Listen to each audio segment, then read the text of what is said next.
stop the next one. Yeah, he's right.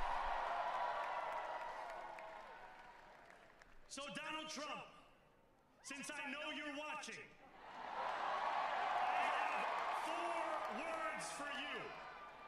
Turn the volume up.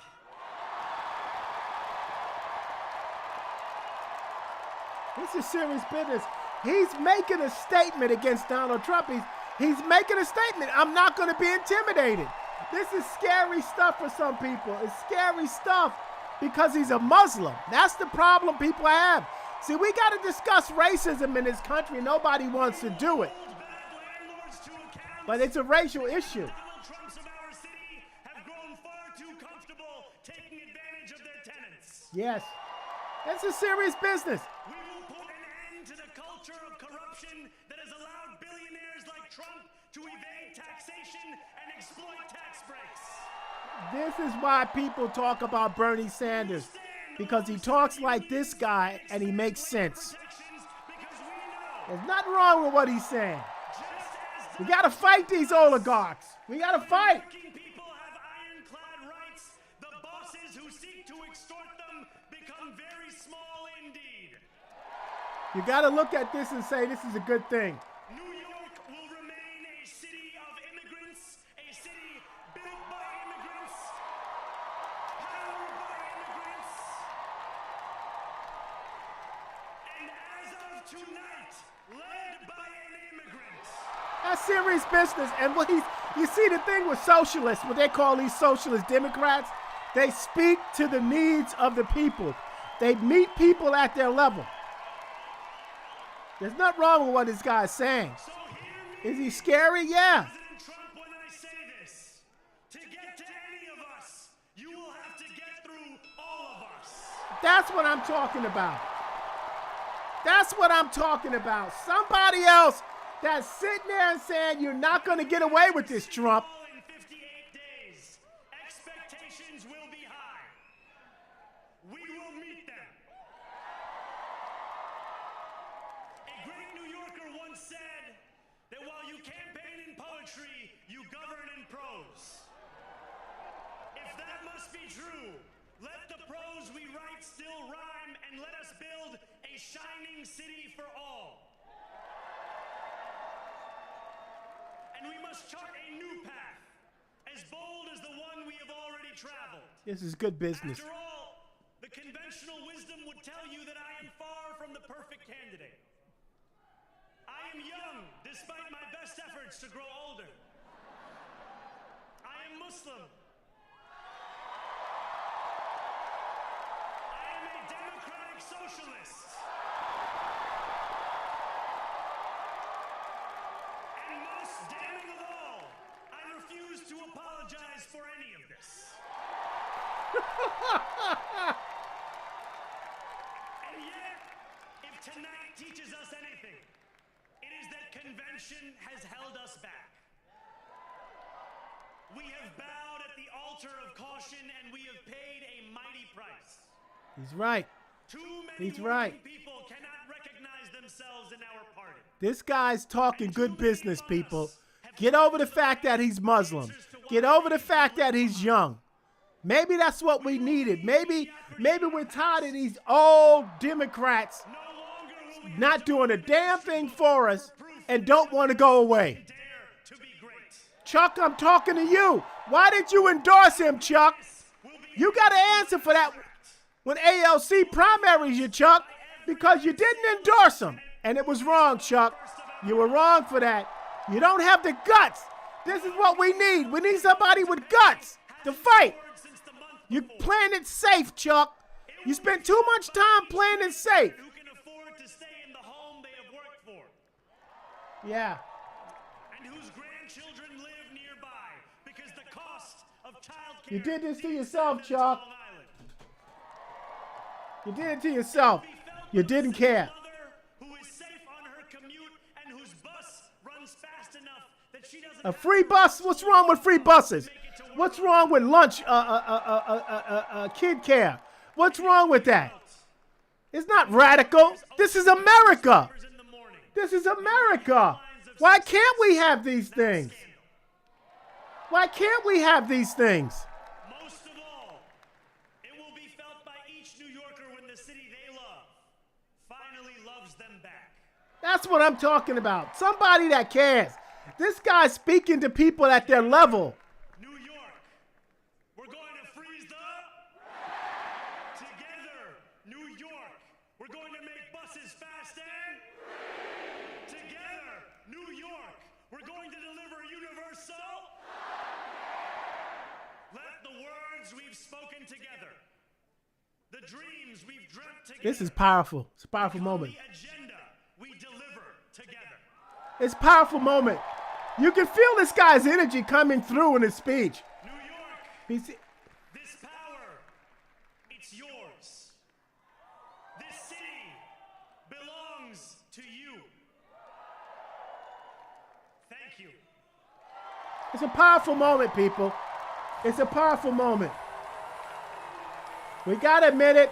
He earned it. He got on the streets. He went to every single borough in the city. He met the people at their need. He spoke to these people at their own level. And see, that's what people need today. They need people to speak to them. They need to be heard. And that's what happened with tonight. All across the country. It was a mandate because people felt that they weren't being listened to. That's what this is about. People felt that they were not being listened to. And they got tired of it. And they got sick, and they got tired, and they felt denied. And when they felt denied, they felt like they had to do something about it. And that's what this is all about. This is all about right now a reformation. This is a reformation against Donald Trump. This is a reformation against ICE. This is a reformation against Mike Johnson. This is a reformation against Tillerson. This is a reformation against Pam Bondi. This is a reformation against Kash Patel. It's a reformation against this administration. It's a reformation against Linda McMahon. It's a reformation against all the billionaires that support Donald Trump. It's a reformation where people are tired of being ignored. Nobody likes to be ignored. Nobody likes to feel like they're so insignificant that you can't even listen to me. Like and subscribe. What I'm saying, listen to me, like and subscribe. What I'm trying to say here, people, is these are moments now. These are big moments. And you know what? I wish Zohran Mamdami does the best. I wish him the best of success. I'm not a democratic socialist. But I believe in what he's saying. This is the biggest, the best, the richest country in the world. There's no reason why we can't have universal child care. There's no reason why. I mean, think about it, people. This is America. This is America. Billions of dollars goes out. Why can't billions of dollars come in? Why can't we say we want universal child care? Why can't we say we want universal health care? Why does it got to be so difficult, people? Because the people that have don't want to give up what they got. Even though they got so much, they'll never spend it all. And now you got a young guy that is speaking to the needs at the level where the people feel like somebody's listening. And for all you Democrats out there, take a page out of this guy's book is what you need to be doing. You need to be understanding how to reach the people. You need to understand that the Democratic Party doesn't have any energy. The Democratic Party doesn't have any charisma. The Democratic Party doesn't have any vision. The Democratic Party doesn't have any guts. The Democratic Party doesn't have any unity. The Democratic Party doesn't have any strength. And that's why the Democratic Party is being rolled over. And that's why people resonate with him. That's why people resonate with Bernie Sanders, because Bernie Sanders speaks to people and he listens to them at their level. And that's something the Democratic Party has lost over the decades. They stopped listening. They took for granted the black vote. They took for granted the Hispanic vote. They took for granted that they were Democrats, and therefore people are just going to go along with whatever they say. And all the while, they were being bought out by AIPAC. They were being bought out by political action committees. They were being bought out by their own Democratic oligarchs. See, the Democratic Party is not as clean as they want people to believe. And they don't want to let it go. They don't want to let that power go. They don't want to share power. So in a way, and not as bad as, but you know what? Yeah, they're fighting for some things that people need. But you know what? It took too damn long, Chuck. If Chuck Schumer wouldn't have backed down in March of this year, we wouldn't be here right now with this problem with the government shutdown. We would have already gotten through it. But see, Chuck gave in. And instead of Chuck Schumer endorsing this guy and coming alongside this guy, if he really believes he's too young to rule and lead, with all the experience and all the knowledge and all the contacts that you've got, Chuck, you could have been a good sounding board for this young man. But no, you're just too stuck in your ways, too old to realize that, you know what? Your time is over. Your time is over, Chuck. And you know what? I love you, Nancy. I love you, but your time is over. There needs, you know what? I'm scared to even say it because, you know what? We don't have a good bench to pull from. But you know what? When you got people like Grassley that's been in his seat for how long? At what point does Grassley walk away? At what point? You know what I mean? That's what happened with Biden. Biden didn't want to walk away. If Biden would have said, I'm just going to be a one-termer and got out of this, we wouldn't be here today. But he didn't want to walk away. That's the problem with these entrenched Democrats and entrenched Republicans. They don't know when to walk away. They don't know when to raise up a new generation and mentor someone to come alongside them and somebody to come behind them. See, Bernie Sanders realizes, you know what? Maybe my moment's over. I still love Bernie Sanders, and I think he got gypped. You know what I'm saying? But Bernie Sanders is not just saying, I'm done and I'm not going to try to raise somebody up. He recognizes he's 80 plus. He recognizes he's got to bring somebody behind him. He mentors AOC. He mentors Mamdami. He's trying to bring somebody up. He's not like these entrenched Democrats that just don't want to go home. Cuomo didn't want to go home. Curtis, I don't even know what to say about you. I'm proud of you that you didn't back down. I'm proud of to say that you didn't drop out the race, but let's be honest about it. You know what? Some of the things that you did were just as bad, but the bottom line is this guy, it's a mandate. That is what you call a mandate. When the people got out, and regardless whether he was Muslim, they got over that Muslim fear. They got over the fact that he's going to bomb his own city. Even though they made jokes about it. Cuomo made jokes about that. People said, forget it. I don't want to hear that. I hear what he's telling me. I hear what he's offering me. I need what he's offering me. And that is the mandate. That's what we need. And you know what? I wish him the best of success. The best of success. And I hope he makes good on it. You know why? Because if he makes good on that, then maybe in 4 years, maybe he will run for governor of New York, and maybe then he will keep going up that ladder. And he's going to get a lot of opposition because the word socialist scares so many people. You know what? Some people probably don't even know what a socialist is, except that they heard it in so many negative contexts that they just really believe that it's so bad. But what's so bad about it is the question. Other countries that are doing worse than us have universal health care. What's wrong with that idea? Why is that idea so foreign? Why does that idea have to be so bad when we're America?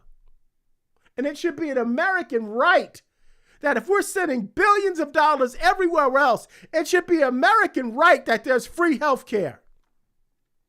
What's so wrong with the idea of a minimum wage that hasn't changed in 50, 60 years being brought up to a level where people can really afford it, to live off of it? What's wrong with that idea? What's wrong with the idea of universal child care? What's wrong with the idea of having some government subsidies in places where people can get things at a better discount and better price? What's wrong with those ideas? Is it really socialist? Donald Trump just paid into TikTok. The United States government brought TikTok and shares of TikTok and another tech company. So that is socialist in itself, but nobody's complaining about that. The Republicans are not complaining about it. So this is what I don't understand. And the Democrats you got to get over yourself. You are expendable, Democrats. Chuck, you're expendable. You are expendable. This is ridiculous. You guys and Hakeem, you too. You try to play cool with your hand movements and all this other stuff that you do. It wasn't cool for you giving this guy a lackluster endorsement. And it was wrong for Hakeem for you to wait to the last minute. What do you want him to do? Kiss your ring? You move your fingers too much. It's not right, Hakeem. It's not cool, Hakeem. It's not cool. Chuck, you messed up, Chuck. It's time to go home, Chuck. I know you think you got a lot more fight in it. And the reason why some of these people don't want to go home, because they're scared. They're scared of who's going to sit in their chair after their leave. And that's true, too, because there's really not a lot of good people to pick from. And right now, because you have all this Trump influence, you really don't know if you're going to pick somebody to sit in this seat that's going to say January 6th was a love fest. But that's their fault because they're not raising up a new generation of Republicans. They're not raising up. Chuck is not raising up a new generation of Democrats. But Bernie's doing it. Bernie's looking ahead. Bernie's looking ahead to the day that he's not going to be there. And he's looking ahead to guys like this to carry the torch. I wish this guy the best of success. I think you should too. If you're a New Yorker, you should get behind this guy. And if you voted against him just because of what you heard, just think about your two choices. You voted for Andrew Cuomo, a guy like Donald Trump that grabbed them by the you know what, but this time they didn't let him do it. He ran out of office because he knew he got caught doing things he shouldn't have done as a man. And the other part of this is all of those COVID people in those nursing homes. That's what really cost you, Cuomo. All through COVID, you were up there acting like you had all the answers. You were doing all the right things and people believed in you. You were on top of the situation. And all the while, you got people stacked up like bodies dying off of these nursing homes. You did this to yourself. You're old and you're tired and you just don't want to go away. Well, now New Yorkers have sent you a message. It's time to go away. Find something else to hang your hat because your world and you controlling it is over. And that's just the way it has to be. Rise up. Let's keep the momentum going. If you're a New Yorker, get behind this guy. And you know what? It's not a crazy idea to want free health care. Don't let anybody tell you that. Don't let anybody tell you that's crazy. Don't let anybody tell you that we have to have expensive copays. Don't let anybody tell you that insulin's got to be so expensive or medication's got to be so expensive. Don't let anybody tell you that stuff because in America, it should be unacceptable.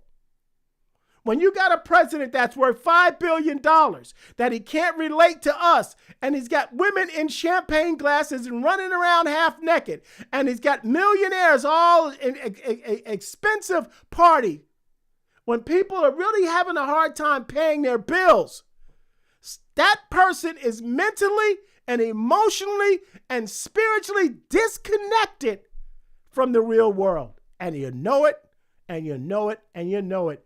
Kenobi and I are going to tell the truth. We're going to keep talking about it. We're going to keep spreading it. This is our gospel. It's the Kenobi gospel. We're going to do what we got to do. You know what? It needs to be said. And you know what? If you guys are against this guy because he's a Muslim, shame on you. Because after you cut back his skin, it's red. Mine is red. Yours is red. No matter what your nationality is, we're all red under the skin. And you know what? We all came in this world the same, and we all going to go out the same. But you know what? We all going to meet the man too. And the man's going to have to, we're going to have to give an account for our racist behaviors. We're going to have to give an account whether you are racist against blacks, whether you're racist against whites, whether you're racist against Jews, whether you're racist against Muslims. You're going to have to meet the man and give an account for your behavior. So get over it now. Change your ways. Change your ways. Start looking at people beyond their color, beyond their nationality, beyond their ethnic upbringing. Start looking beyond a person's finances and the way they were raised and what neighborhood they came out. Stop looking beyond those things. See the content of their character. That's what we should be looking for, because that